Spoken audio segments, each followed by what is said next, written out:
नमस्कार दोस्तों, officers track Hindi medium में आपका स्वागत है। आज हम लोग इकोनॉमिक की क्लास 6 तक हो चुकी थी। आज 7वीं क्लास से शुरू करने जा रहे हैं। ठीक है, तो ARC तक हो गया था, एसेट रिकंस्ट्रक्शन कंपनी तक। आगे हम देखेंगे PCA के बारे में।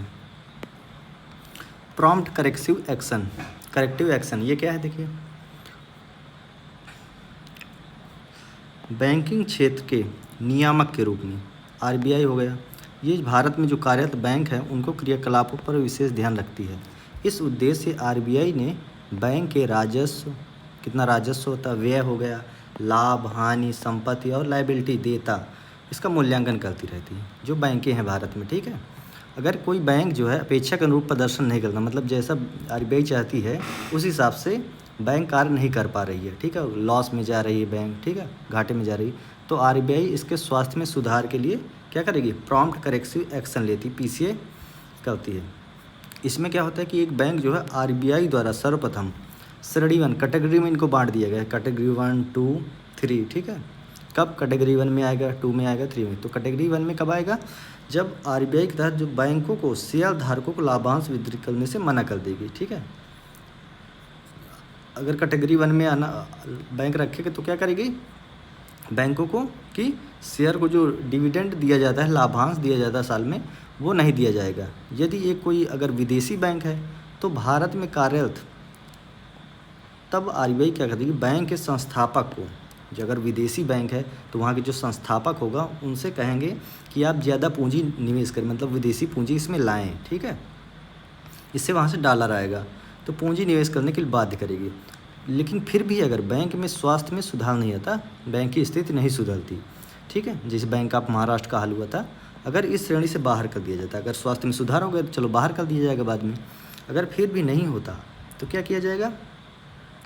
तो बैंक स्वास्थ्य सुधारना होता है, उस बैंक को RBI की श्रेणी 2 में रखा जाएगा। जब RBI कैटेगरी 2 में रख दे दी तो क्या करेगा? ऐसे बैंकों पर ज़्यादा प्रतिबंध लगाए जाएंगे। ठीक है, RBI ऐसे बैंकों को, मतलब आप नई शाखाएं स्थापित करने से मना कर दे कि आप नई शाखाएं नहीं खोलेंगे, और जो शाखाएं घाटे में हैं उन्हें बंद कर दिया जाए। और यदि बैंक के स्वास्थ्य में सुधार निश्चित ना हो पाए तो बैंक को, अगर फिर भी बैंक की इस स्थिति में सुधार ना हो तो फिर किस में लाया जाएगा? कैटेगरी 3 में रखा जाएगा। ठीक है, इन बैंकों को जो कि तीसरी श्रेणी में रख दिए गए हों, अपने उच्च पदाधिकारियों के वित्तीय प्रतिफल को कम करने का निर्देश दिया जाएगा। ठीक है, जो उच्च बड़े बड़े अधिकारी हैं बैंकों के, उनको वित्तीय प्रतिफल नहीं मिलेगा। ठीक है, जो प्रॉफिट मिलता है वो उनको नहीं मिलेगा। और ऐसे बैंकों को RBI नया ऋण प्रदान करने से भी रोक सकती है, और RBI भी लोन भी नहीं देगी बैंकों को अगर बैंक को ज़रूरत पड़ी। और ज़्यादा धनराशि, जमा राशि के मूल्य, मतलब आप किसी से जमा स्वीकार भी नहीं कर सकते। लोगों के अगर उसमें खाते हैं तो वो जमा भी नहीं कर सकते। ठीक है, ज़्यादा धनराशि, थोड़ा बहुत मात्रा में प्रतिबंध लगा देंगे कि 10,000 मैक्सिमम या 50,000 ऐसा जमा कर सकते हैं, इससे ज़्यादा नहीं। ठीक है, कुछ मात्रा में। अगर फिर भी तीनों ही प्रयास असफल हो जाते हैं तब क्या करेगा? तभी बैंकों का विलय, जो अभी बैंकों का विलय हुआ है इसी कारण से हुआ। ठीक है, बैंकों को विलय किया जाएगा, अधिग्रहण सुनिश्चित किया जाएगा, या तो उनको प्राइवेट क्षेत्रों में कर दिया जाएगा। ठीक है, अन्यथा बैंक को बंद कर दिया जाएगा, या तो बैंक को बंद कर किया भी जा सकता है। ठीक है, उलजित पटेल के नेतृत्व में RBI ने 11 सार्वजनिक क्षेत्र के बैंकों को प्रॉम्प्ट करेक्टिव एक्शन के तहत डाल दिया था। जो उलजित पटेल के नेतृत्व में RBI ने 11 पब्लिक सेक्टर के बैंक थे, सरकारी बैंक, जिनको किसमें? PCA में डाल दिया गया था। यह वित्त मंत्रालय एवं RBI, किसके? वित्त मंत्रालय और RBI के बीच का विवाद का एक मुद्दा बन गया। ठीक है, दोनों के बीच आपस में विवाद होने लगे। सरकार द्वारा विभिन्न बैंकों का विलय भी सार्वजनिक क्षेत्र के बैंकों को इस प्रकार के प्रक्रम से बचाने के लिए किया गया। फिर क्या हुआ? सरकार ने निर्णय लिया कि बैंकों को विलय किया जाएगा। ठीक है, अगली योजना क्या है? मिशन इंद्रधनुष। मिशन इंद्रधनुष, भारत में 2 अलग अलग मिशन इंद्रधनुष है। ठीक है, एक की शुरुआत किसने? स्वास्थ्य मंत्रालय ने की थी, तो ये यहाँ का नहीं है, मतलब अर्थशास्त्र से संबंधित नहीं। ठीक है, ये हेल्थ से संबंधित है। और दूसरा जो हेल्थ वाला है, ये बच्चों के पूर्ण टीकाकरण से संबंधित है। ठीक है, जिसमें 7 प्रकार के टीके लगते हैं। परंतु जो RBI इसमें इकोनॉमिक में है, ये वाले इंद्रधनुष की शुरुआत किसकी? PG नायक समिति के सुझावों के आधार पर वित्त मंत्रालय ने की थी। किसकी? पीजी नायक समिति की सिफारिश पर।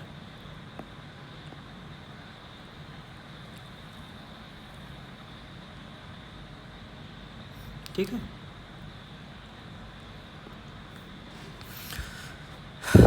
इसे सार्वजनिक क्षेत्र के बैंकों के स्वास्थ्य में सुधार के संबंध में, जो सार्वजनिक अभी PCA 3 के प्रॉम्प्ट करेक्टिव एक्शन के बारे में आपने पढ़ा, 3 प्रकार के होते हैं। ठीक है, इनके संबंध में सुधार के बारे में लागू किया गया था, जो मिशन इंद्रधनुष बैंकिंग क्षेत्र में। और बैंकिंग क्षेत्र में सुधार के लिए इसे क्या बोलते हैं, A2G of banking sector reform भी कहा गया है। इसे A2G बैंकिंग सेक्टर रिफॉर्म भी कहा गया। ठीक है, इसके प्रावधान 2016 में प्रभावी हुए थे।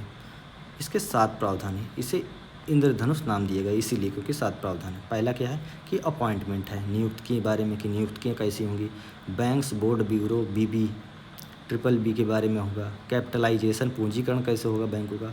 और डिस्ट्रेसिंग तनाव को कम करना कैसे, उनकी समस्याओं को कैसे दूर किया जाए। ठीक है, और एम्पावरमेंट सशक्तिकरण, बैंकों का सशक्तिकरण बढ़ाया जाए। ठीक है, और क्या है फ्रेमवर्क और अकाउंटेबिलिटी, जवाबदेही तय करना कि किसकी किस प्रकार की जवाबदेही होगी किस संबंध में।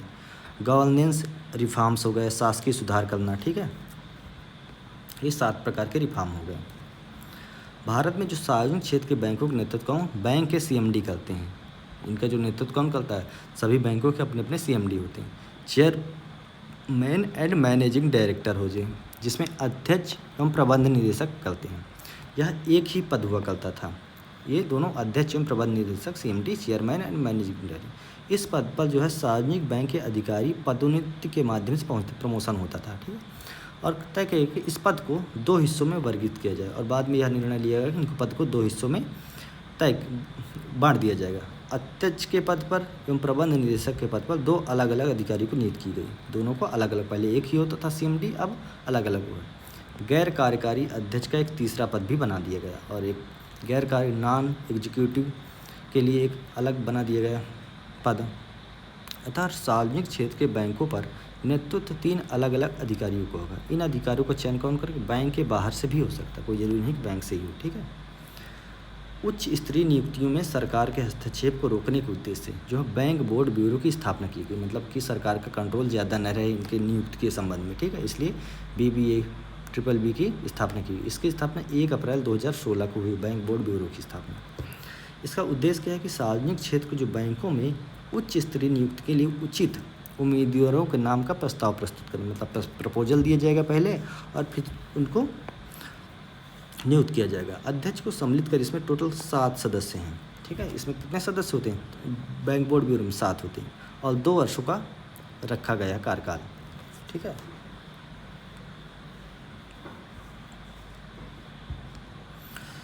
इसके पहले अध्यक्ष विनोद राय थे। यह पद एक लाभ का पद नहीं है, इसे लाभ का पद नहीं शामिल करेंगे। ठीक है, मतलब ये लोग चुनाव लड़ सकते हैं। 2018 में भानु प्रताप शर्मा ने बैंक बोर्ड ब्यूरो के अध्यक्ष के रूप में विनोद राय को प्रतिस्थापित किया। मतलब पहले विनोद राय थे और इसके बाद 2018 में भानु प्रताप अध्यक्ष बनाए गए। पूंजीकरण से तात्पर्य क्या है, पूंजीकरण से तात्पर्य क्या है कि सार्वजनिक क्षेत्र के बैंकों में जो अतिरिक्त पूंजी निवेश करना, जो सार्वजनिक क्षेत्र मतलब एडिशनल पूंजी, उसमें कैपिटल इन्वेस्टमेंट करना। चूँकि सार्वजनिक क्षेत्र के बैंकों का NPA अपने चरम पर, जो सरकारी बैंक है उनका NPA दिन प्रतिदिन बढ़ रहा है, और पर्याप्त पूर्वोपाय रखने के उद्देश्य से बैंकों को अतिरिक्त पूंजी की आवश्यकता होती है, और बैंकों की अतिरिक्त पूंजी की आवश्यकता होती है। यह अतिरिक्त पूंजी सरकार प्रदान करेगी। यह अतिरिक्त पूंजी इसलिए भी अनिवार्य है ताकि बैंक क्या करेंगे, बेसल जो मानदंड हैं उनको पूरा करने के लिए पर्याप्त पूंजी रखते हैं। एक बेसल मानदंड होता है, उसके लिए पर्याप्त पूंजी होना चाहिए। NPA के कारण जो है बैंक तनाव से ग्रसित होते हैं। ठीक है, NPA ज़्यादा बढ़ता है तो बैंक के लिए लोन देने के लिए पैसे भी कम पड़ सकते हैं। ठीक है, इसके कारण वे पर्याप्त मात्रा में ऋण नहीं प्रदान कर पा रहे हैं और उनके कारोबार को भी प्रभावित कर रहा है। एक साथ ही देश की जो आर्थिक समृद्धि को भी प्रभावित कर रहा है। ठीक है, बैंकों के पास पैसा नहीं होगा तो लोन नहीं होगा, लोगों के पास लोन नहीं होगा तो वो इन्वेस्टमेंट नहीं कर पाएंगे। ठीक है, और मार्केट में पैसा नहीं आ पाएगा और देश की स्थिति भी कमज़ोर रहेगी। और बैंकों के तनाव को कम करने के उद्देश्य यह तय किया गया कि बैंकों के NPA का जहां तक संभव हो सके एसेट रिकंस्ट्रक्शन कंपनी को बेचा जाए। जो बैंकों के खाते NPA हो गए उनको क्या किया जाए, जो एक एसेट ARC की स्थापना की गई थी एसेट रिकंस्ट्रक्शन कंपनी उनको बेच दिया जाए और वही उनकी वसूली करेंगे।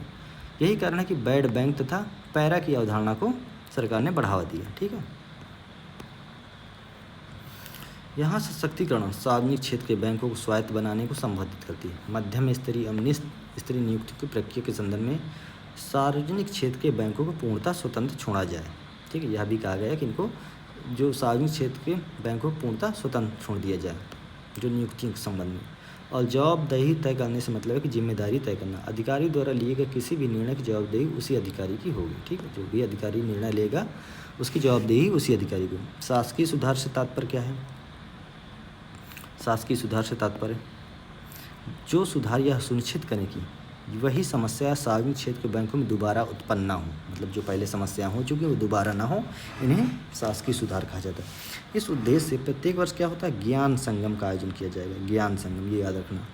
ज्ञान संगम में क्या होता है? प्रधानमंत्री, वित्त मंत्री, आरबीआई के गवर्नर एवं सार्वजनिक क्षेत्रों के बैंक के अध्यक्ष एवं प्रबंध निदेशक हिस्सा लेंगे। ठीक है, आगे देखते हैं।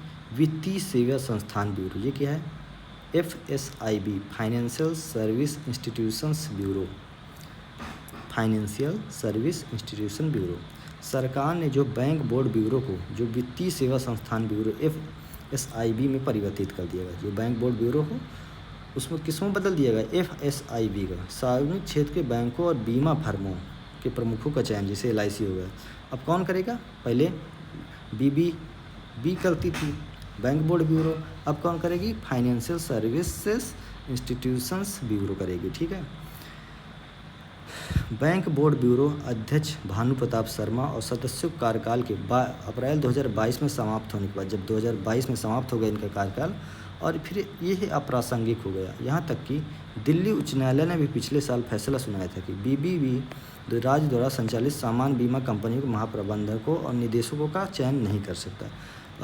दिल्ली उच्च न्यायालय ने भी कह दिया कि जो सामान्य बीमा कंपनी है और उनका महाप्रबंधक और निदेशक है उनका चयन नहीं कर सकती। अब क्या हुआ? ये समस्या हो गई, तो सभी को एकीकृत करने के लिए गवर्नमेंट ने क्या किया? FSIB की स्थापना की, क्योंकि यह इस नियुक्ति हेतु एक सक्षम निकाय नहीं था। इस फैसले के बाद सामान्य बीमा कंपनियों में कि कम से कम आधा दर्जन नवनियुक्त निदेशक को अपना पद छोड़ना पड़ा।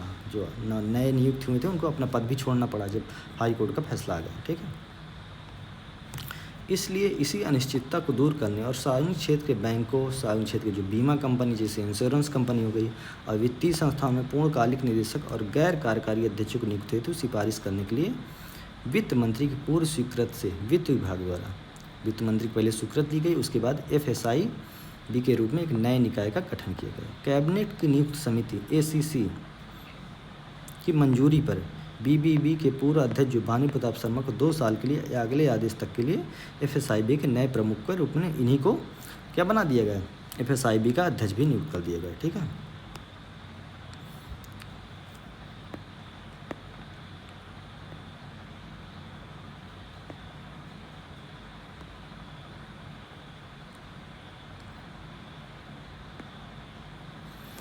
आगे देखते हैं। गैर बैंकिंग वित्तीय company, non banking financial company NBFCs, ये क्या होती हैं?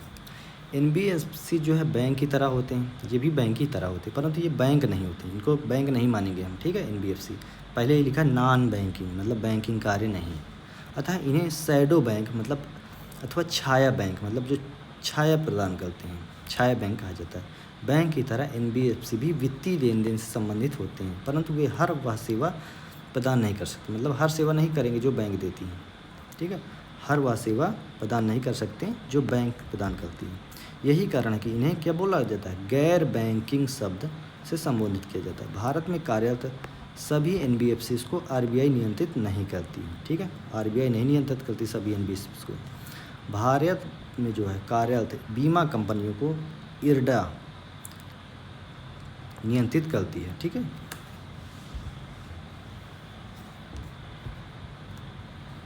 जबकि म्यूचुअल फंड कंपनी को SEBI नियंत्रित करती है। ठीक है, क्योंकि ये शेयर से संबंधित है और ये IRDA में इंश्योरेंस से संबंधित, तो बीमा कंपनी को IRDA और म्यूचुअल फंड को SEBI नियंत्रित करती है। ये 2 क्वेश्चन आ सकते हैं।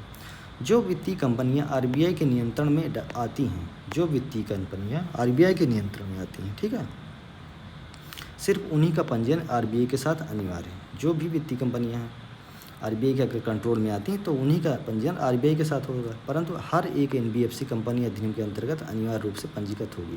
लेकिन जितनी भी एनबीएफसीज हैं वो कंपनी अधिनियम के अंतर्गत अनिवार्य होगी, जो 2013 में भी आया था, उसका संशोधन किया गया था। एनबीएफसी के रूप में खुद को पंजीकृत कराने के लिए एक कंपनी को निम्नलिखित 2 शर्तों का अनुपालन। ये शर्तें क्या होंगी? इनकी जो संपत्ति है उनका कम से कम 50% हिस्सा वित्तीय संपत्ति के रूप में होनी चाहिए। जैसे कि क्या, कैश हो, मतलब इनका जो एनबीएफसी इनका 50% से हिस्सा किस में हो? कैश के रूप में हो, या तो शेयर में हो, या प्रतिभूतियों के रूप में, जैसे या भूमि, भवन, वाहन इत्यादि गैर वित्तीय संपत्ति में आते हैं, ठीक है। ये इनमें इनके पास होना चाहिए 50%। इनकी आय का कम से कम 50% हिस्सा इन्हीं वित्तीय संपत्तियों से प्राप्त हो, जो इनकी इनकम होती है, और 50% इसी से आनी चाहिए, ठीक है। और आरबीआई के नियंत्रण में जो एनबीएफसी आई थी उन्हें मुख्यतः 2 प्रारूप में वर्गीकृत किया गया। अब जो आरबीआई के नियंत्रण में आती हैं, ठीक है, आरबीआई के नियंत्रण, वो क्या होना चाहिए? वे एनबीएफसी जो जमा राशि प्राप्त नहीं कर सकते हैं, मतलब वो कैश के रूप में आप उनसे जमा नहीं ले सकते हैं। वे एनबी जो जमा राशि प्राप्त कर सकते, 2 प्रकार की होंगी जो आरबीआई के नियंत्रण में होंगी। एक जमा राशि स्वीकार नहीं करेंगी, दूसरी करेंगी। वे एनबीएफसी जो जमा राशि प्राप्त नहीं कर सकते, मतलब जैसे हम लोग हैं कस्टमर पैसा नहीं जमा कर सकते, वे ग्राहकों को चालू खाता, बचत खाता, मियादी जमा मतलब फिक्स डिपॉजिट खाता एवं आवर्ती आरडी मतलब हर मंथली वाली जो होती है वो उपलब्ध नहीं करा सकते। ये चीज़ें ये नहीं कर पाएंगे, ठीक है। कौन? जो कैश जमा नहीं करते, जो ग्राहक से पैसा नहीं जमा करते, वो ये भी कार्य नहीं कर पाएंगे, ठीक है, ये भी कार्य नहीं कर पाएंगे। परंतु वे ऋण उपलब्ध करा सकते, मतलब लोन दे सकते हैं। कितनी एनबीएफसीज आजकल मैसेज आते रहते हैं मोबाइल में, इतना लोन ले लो, प्री अप्रूवल लोन ले लो, ठीक है। ऋण उपलब्ध कराने के लिए उद्देश्य से वे या तो अपनी धनराशि का प्रयोग करेंगे, या तो जो उनका कैश है वो जमा करेंगे, प्रयोग करेंगे, या बैंकों से ऋण प्राप्त कर आगे ऋण प्रदान करेंगे, या तो बैंक से लोन लेके फिर ऋण देंगे, ठीक है।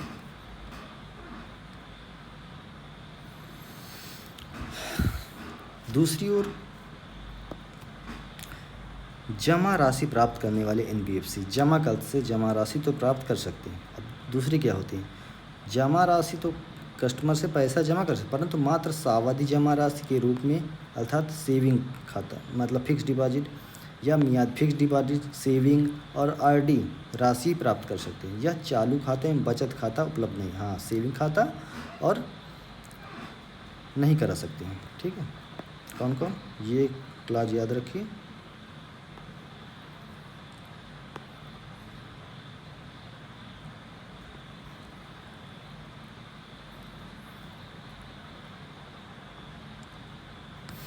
राशि प्राप्त कर सकते हैं, या चालू खाते में बचत खाता उपलब्ध नहीं करा सकते हैं, ठीक है। जो जमा राशि स्वीकार करेंगे वो ये चीज़ नहीं करा पाएंगे। सावधि जमा राशि यह प्राप्त करते हैं, उनकी परिपक्वता की अवधि 12 महीने से कम की नहीं हो सकती।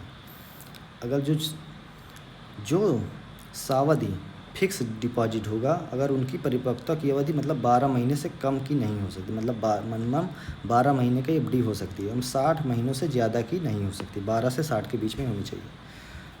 बैंक की तुलना में यह जमा राशि पर ज़्यादा ब्याज देती हैं, ये ज़्यादा ब्याज देंगी, बैंक जितना देंगे उनसे ज़्यादा ये ब्याज देंगे, ठीक है। दोनों ही प्रकार की एनबीएफसी ऋण उपलब्ध करा सकते हैं, ठीक है, लेकिन लोन दोनों ही दे सकते हैं। जो पैसा ग्राहक से लेते हैं, जो नहीं लेते दोनों ही लोन दे सकते हैं। जो ब्याज लेते हैं वह बैंकों की तुलना में ज़्यादा होता है, मतलब लेकिन जो इंटरेस्ट लेगा आप देखेंगे, जो प्राइवेट बैंकों से आप लोन लेते हैं उनका ब्याज कितना होता है? 14% से ऊपर ही होता है सभी, क्योंकि यह ऋण उपलब्ध करा सकते हैं। क्रेडिट कार्ड भी जारी कर सकते हैं, क्रेडिट कार्ड भी देंगे, ठीक है, जैसे एक्सिस बैंक और एयरटेल पेमेंट बैंक, ठीक है। क्योंकि दोनों में से कोई भी चालू खाता अथवा बचत खाता उपलब्ध नहीं करा सकते, दोनों में ना तो चालू ना बचत दोनों उपलब्ध नहीं कर सकते। यह डेबिट कार्ड एवं चेक बुक जारी नहीं कर सकते, ना तो डेबिट कार्ड ना चेक बुक ये जारी नहीं कर सकते, लेकिन वर्चुअल डेबिट कार्ड जारी कर सकते, लेकिन ऐसे जारी नहीं कर सकते। एक एनबीएफसी को CRR कैश रिजर्व रेशियो एवं SLR रखने की आवश्यकता भी नहीं। ना तो इनको ऐसा CRR रखना होता है, ना SLR, ना RBI के पास, ना स्वयं का कोई हिस्सा नहीं रखना होता। NBFC DICGs के दायरे में नहीं आती, मतलब इनका आपका जो खाता बैंकों में खिलता है किसी प्रकार का बीमा भी नहीं होता कि अगर कोई बात हो जाए तो आपको पैसा मिल जाए, वो नहीं होता। बाकी सामान में आपका बीमा होता है कि 5 लाख तक का आपको पैसा मिलेगा अगर कोई भी बात हो गई तो। इनमें रखी गई जमा राशि पर बीमा की सुविधा नहीं होती। NBFC वित्तीय समावेशन की प्रक्रिया में महत्वपूर्ण भूमिका निभाती है। अगला पॉइंट है इस्लामिक बैंक। ये क्या होता है? इस्लामिक बैंक की अवधारणा इस्लामिक देशों में एक सामान्य अवधारणा रही है। भारत में यह एक नवीन अवधारणा है। भारत में पहली बार वर्ष 2013 में इस्लामिक बैंक के लिए RBI ने लाइसेंस जारी किया। किसने? RBI ने। केरल में चेरामन फाइनेंशियल सर्विस लिमिटेड का नाम पहली इस्लामिक बैंक की स्थापना की गई थी। कहाँ? केरल में।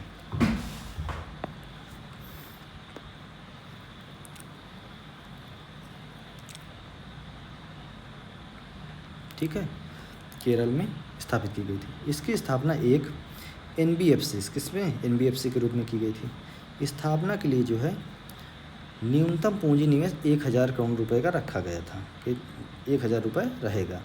शर्त यह रखी गई कि 11% हिस्सेदारी के साथ Kerala state industrial development corporation सबसे बड़ी हिस्सेदारी होगी। मतलब 11% हिस्सेदारी किसकी होगी? Kerala state industrial development corporation की।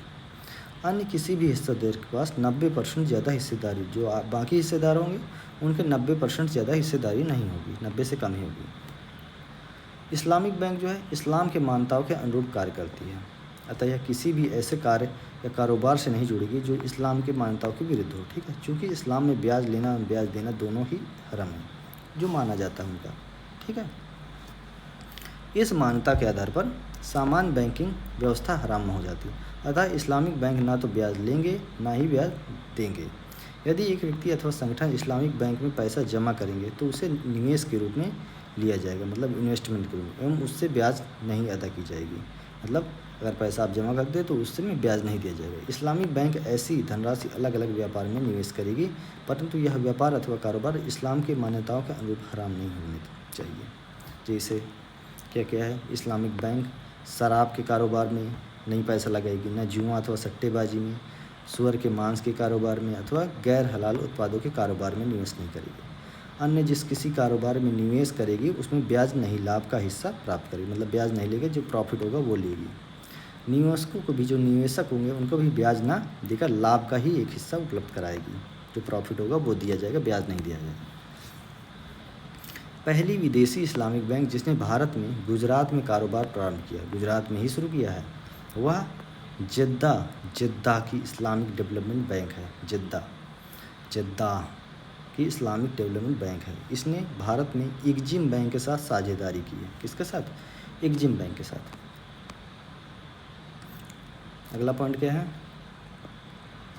डिजिटल बैंकिंग यूनिट इकाइयाँ, डिजिटल बैंकिंग DBU। ये क्या है? बजट 2022-23 में वित्त मंत्री ने देश की आज़ादी के 75 वर्ष पूरे होने के अवसर पर, तो देश की आज़ादी की कब हुए? 75 वर्ष 2022-23 में घोषणा की कि अलग अलग जिलों में प्रयोगात्मक तौर पर प्रारंभ में कुल 75 डिजिटल बैंकिंग यूनिट स्थापित किए हैं। अलग अलग कुछ मुख्य जिलों में क्या स्थापित किए जाएंगे? 75 डिजिटल बैंकिंग यूनिट स्थापित किए जाएंगे। इनकी स्थापना सरकारी एवं निजी क्षेत्रक भारतीय वाणिज्यिक बैंक एवं लघु वित्तीय बैंक करेंगे। जो निजी क्षेत्रक भारतीय वाणिज्यिक बैंक एवं लघु वित्तीय बैंक करेंगे। यदि यह सफल हो जाते हैं तो क्या होगा? भविष्य में इनका विस्तार भी किया जाएगा। ठीक, 75 टोटल हैं। जो डिजिटल बैंकिंग यूनिट्स हैं ये बैंकों की शाखा की तरह, जैसे बैंकों अन्य बैंकों की साथ शाखा होगी, BOB, PNB, UBI, इस तरह। तो सभी बैंकिंग सेवाएं इलेक्ट्रॉनिक या डिजिटल रूप में उपलब्ध कराई जाएंगी। मतलब ये जितनी भी सेवाएं होंगी इलेक्ट्रॉनिक रूप में या डिजिटल रूप में उपलब्ध, क्योंकि सेवाएं डिजिटल रूप में होंगी या 24/7 होगी, मतलब सभी सेवाएं 24 घंटे उपलब्ध रहेंगी। इनके माध्यम से एक ग्राहक क्या कर सकते? किसी भी समय बैंकिंग सेवाएं प्राप्त कर सकते। सब ऑनलाइन आप कर सकते हैं उस बैंक से। ठीक है, डिजिटल बैंकिंग सेवा से।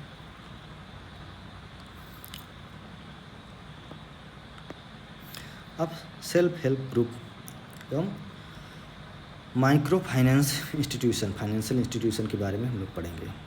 सेल्फ हेल्प ग्रुप SHG क्या हो? ऐच्छिक संगठन होते हैं जिसमें सदस्य एकजुट होकर आपसी सहयोग से एक साझा हित को पूरा करने का प्रयास, मतलब 10-15 लोग मिलकर एक समूह बनाते हैं, सभी लोग आपस में पैसा इकट्ठा करते हैं, जिसको ज़रूरत होती है उसको पैसा दे दिया जाता है, ठीक है। और काम होने के बाद वो स्वयं फिर ब्याज सहित जमा कर देता है सेम खाते में, और फिर दूसरे को ज़रूरत होती है तो वो ले लेता है। जो सेल्फ हेल्प ग्रुप का सबसे प्रचलित स्वरूप है 5 से 15 महिलाओं का समूह, जो कि एकजुट होकर आपसी सहयोग के माध्यम से अपनी आजीविका सुनिश्चित करने का प्रयास करती हैं। मतलब गांव के स्तर पर ऐसी संस्थाएं चलती हैं। वे ऋण लेती हैं, लोन लेती हैं, जिससे एक कोष तैयार करती हैं। फंड हो गया एक, उससे एक सूक्ष्म कारोबार, कोई कारोबार भी कर सकती हैं। और ऐसी महिला जो ग्रामीण क्षेत्रों में कार्यरत हैं, इनका ऋण का कोई इतिहास नहीं होता, मतलब पहले से कोई लोन नहीं लिए थे तो बैंकों से ऋण प्राप्त करना कठिन हो जाता। पहले से कोई लोन इनके पास होता नहीं तो बैंकों को इनको विश्वास नहीं होता कि ये पैसे जमा कर पाएंगे कि नहीं, अतः MFI महत्वपूर्ण हो जाते हैं। इसलिए MFI महत्वपूर्ण हो जाते हैं।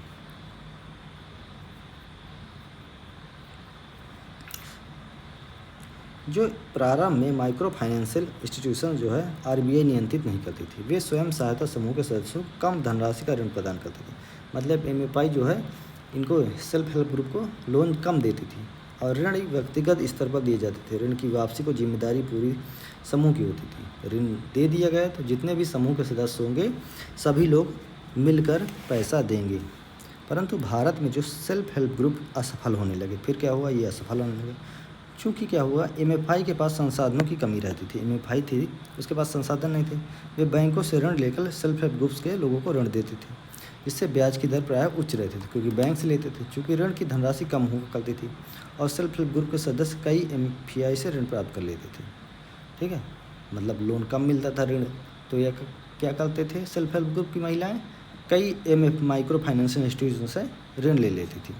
अधिकांश सेल्फ हेल्प ग्रुप असफल हो जाते थे और अपना रूपांतरण एक सूक्ष्म इंटरप्राइजेस के रूप में नहीं कर पाते थे। ग्रामीण क्षेत्रों में बुनियादी सुविधाएं कमी कारण एक कारोबार सफल बनाना चुनौतीपूर्ण है। ऋण के रूप में प्राप्त जो धनराशि उसका प्रयोग निवेश के उद्देश्य होना है।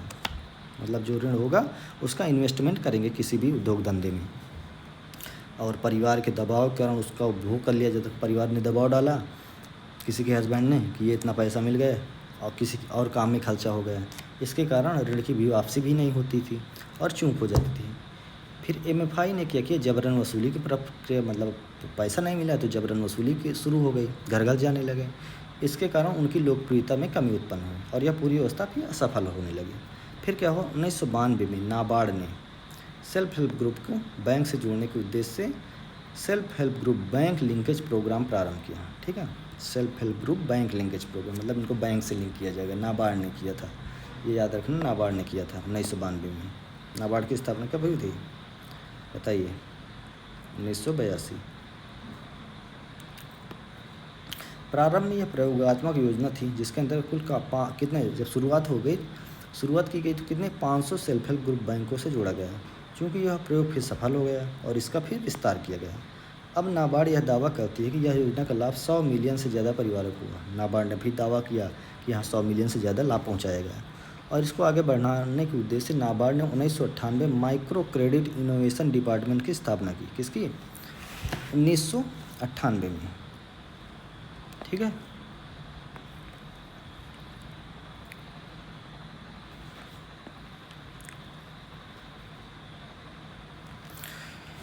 इस विभाग ने 2 जिलों में प्रोजेक्ट ई-शक्ति प्रारंभ किया, 2 जिलों में, और इसका विस्तार धीरे धीरे 100 जिलों में किया गया। इसका उद्देश्य क्या था, देश में कार्यरत 2 सेल्फ हेल्प ग्रुप का कंप्यूटरीकरण है।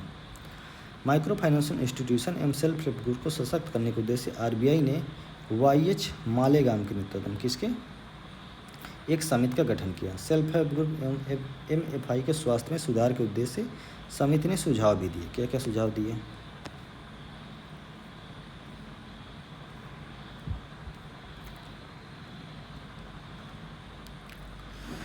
इसने सुझाव दिया। पहला सुझाव क्या दिया कि MFIs को RBI के नियंत्रण में लाया जाए, पहले नियंत्रण में नहीं, और इस उद्देश्य से NBFCs की एक नई श्रेणी तैयार की जाए जिसे NBFC MF कहा जाए, और एक व्यक्ति को मात्र एक सेल्फ हेल्प ग्रुप का सदस्य बनाने की अनुमति दी जाए, मतलब कई सेल्फ हेल्प ग्रुप में न शामिल किया जाए। प्रारंभ में एक स्वयं सहायता समूह के सदस्य जिनकी वार्षिक पारिवारिक कितने होंगे, साल में 50,000 से ज़्यादा की नहीं हो, वही MFI से ऋण प्राप्त कर सकते हैं। मतलब 50,000 से ज़्यादा अगर साल में तो वो नहीं ले सकते। और आरबीआई ने सितंबर 2019 में इसे बढ़ाकर कितना कर दिया, जो 50,000 थी 1,25,000 कर 1.25 मतलब 1,25,000 कर दिया गया। और मार्च 2022 में 3 लाख की नई सीमा की घोषणा कर दी, मतलब 3 लाख जिनका है वो ले सकते हैं। यह भी तभी तय किया गया कि सेल्फ हेल्प ग्रुप का कोई सदस्य 2 से ज़्यादा एमएफआई से ऋण ना ले सके। पहले 1 था, अब 2 कर दिया गया। और अधिकतम ऋण 50,000 तक ली जा सकती थी। सितंबर 2019 में क्या हुआ, आरबीआई ने ऋण की अधिकतम सीमा को बढ़ा दिया, 1,25,000 करने का निर्णय लिया। पहले 50,000 था और सितंबर 2019 में 1,25,000 कर दिया।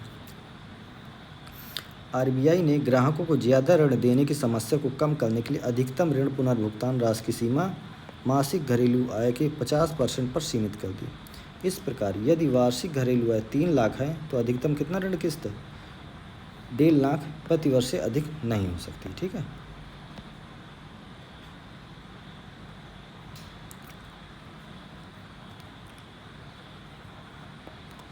हाल ही में आरबीआई ने एमएफआई द्वारा लाए गए ब्याज दर की सीमा को हटा दिया है। पहले एमएफआई जब ऋण प्रदान करते थे तो ब्याज की दर 26% ज़्यादा की नहीं हो सकती थी। एक बड़े एमएफआई के लिए जिसने कम से कम 100 करोड़ रुपए का ऋण प्रदान कर रखा हो, लाभ 10% ज़्यादा नहीं हो सकता। एक छोटे एमएफआई के लिए 12% ज़्यादा नहीं हो सकता। ठीक है। जो बड़ा है उसको 10%, जो छोटा है उसको 12 से ज़्यादा लाभ नहीं हो सकता। नए नियम के अनुसार एक माइक्रो फाइनेंशियल इंस्टीट्यूट अपनी फंड की लागत के ऊपर 10% का मार्जिन जोड़कर ब्याज ले सकता है। मतलब 10% मार्जिन जोड़ेगा तो ब्याज लेगा। एक छोटा एमएफआई मतलब अगर 100 रुपये है तो 10% अलग से जोड़ा जाएगा, उसका मार्जिन ब्याज लेगा।